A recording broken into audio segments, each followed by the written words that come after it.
Today I'm making courgette and pumpkin flour.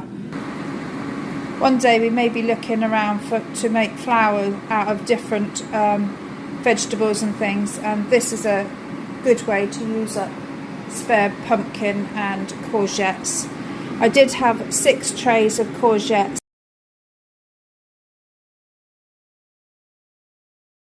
They've been in there dehydrating for 4 hours. They had gone down a lot but not quite ready, they're quite dry. So I've put them onto 2 trays so that I can use the rest of the dehydrator to do something else. So I had a pumpkin that I accidentally cut off when I was pruning off some of the leaves. So I've taken the skin off because the pumpkins are harder than the courgettes. I left the skin on the courgettes, just sliced them up thin.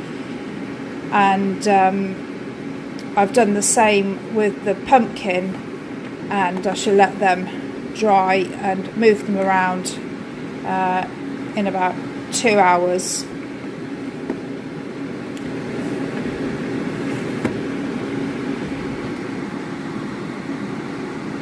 The good thing about the courgette pumpkin flour is that it is gluten-free and good for those on keto diets. I will be doing a recipe with it to show you how to use it. It's taken about 12 hours for it all to dry, but you can hear it snap.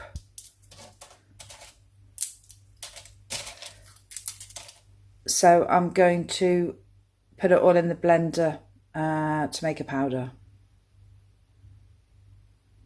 That's my courgette and pumpkin flour all made and dehydrated down, ground up.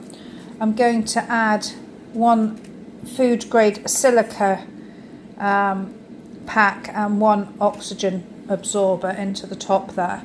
The silica pack will add an extra year to the shelf stableness of your dried flours, because flours made out of courgettes and things like that will draw in moisture from the atmosphere and can go mouldy quicker. So by adding 1 or 2 little packets of that